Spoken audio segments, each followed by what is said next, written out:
2026 সালের জাতীয় সংসদ নির্বাচনের দিনেই একটি গুরুত্বপূর্ণ গণভোটও আয়োজন করা হবে।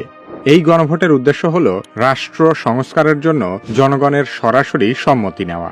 ভোটাররা হ্যাঁ ভোট দিলে রাষ্ট্র পরিচালনার কাঠামো, ক্ষমতার ভারসাম্য, নির্বাচন ব্যবস্থা এবং নাগরিক অধিকারের মতো কয়েকটি গুরুত্বপূর্ণ জায়গায় বড় ধরনের পরিবর্তন আসবে। আর না ভোট দিলে দেশের শাসন কাঠামো আগের মতোই থাকবে। অন্তর্বর্তীকালীন সরকার জনগণকে হ্যাঁ ভোট দেওয়ার জন্য ব্যাপক প্রচারণা চালাচ্ছে, কিন্তু এখনো দেশের অধিকাংশ মানুষ আসলে জানেই না আগামী গণভোটে হ্যাঁ ভোট দিলে কি হবে আর না ভোট দিলে কি হবে। হ্যাঁ বা না ভোটের পক্ষে বিপক্ষের বিষয়গুলো নিয়েই আলোচনা করা হবে কি কেন কিভাবে এই পর্বে।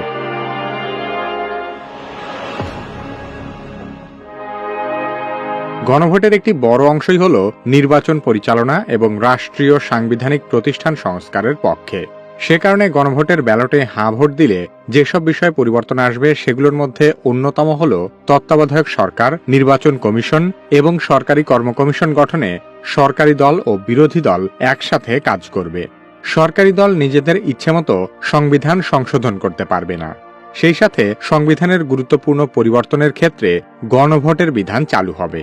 আওয়ামী লীগ যেমন সংসদে সংখ্যাগরিষ্ঠতার সুযোগ নিয়ে তত্ত্বাবধায়ক সরকার ব্যবস্থা বাতিল সহ বেশ কিছু জনগুরুত্বপূর্ণ বিষয়ে আইন পাশ করে নিয়েছিল, গণভোটে হ্যাঁ ভোট দিলে আর কোনো সরকার নিজেদের সুবিধামতো আইন বানাতে পারবে না।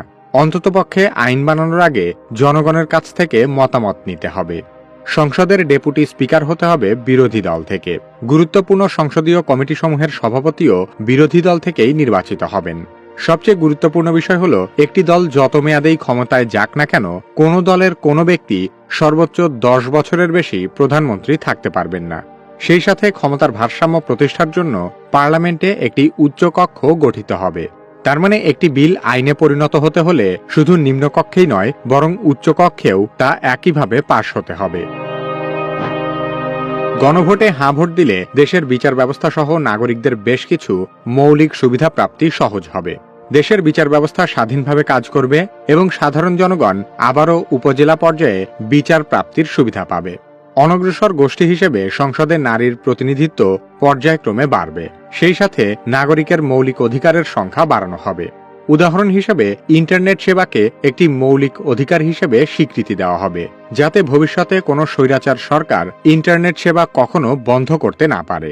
বর্তমানে প্রচলিত আইন অনুযায়ী রাষ্ট্রপতি যে কোনো দণ্ডপ্রাপ্ত আসামিকে নিজের ইচ্ছেমতো ক্ষমা করতে পারেন, কিন্তু গণভোটে হ্যাঁ জয়যুক্ত হলে ভুক্তভোগী পরিবারের অনুমতি ছাড়া রাষ্ট্রপতি কোনো অপরাধীকে ক্ষমা করতে পারবেন না। বাংলাদেশ বাঙালি অধ্যুষিত হলেও এদেশের পার্বত্য অঞ্চল সহ সারা দেশে আরও বেশ কিছু ভাষাভাষী জনগোষ্ঠী আছে। হ্যাঁ ভোটের মাধ্যমে রাষ্ট্রভাষা বাংলার মর্যাদার পাশাপাশি অন্যান্য জাতিগোষ্ঠীর ভাষারও সাংবিধানিক স্বীকৃতি আদায় হবে। তার মানে আপনি যদি চান ভবিষ্যতে কোনো একটি দল সকল ক্ষমতা কুক্ষিগত না করুক, তাহলে গণভোটে হ্যাঁ ভোট দিতে হবে। আর না ভোট দিলে কোনো সংস্কারই বাস্তবায়ন হবে না।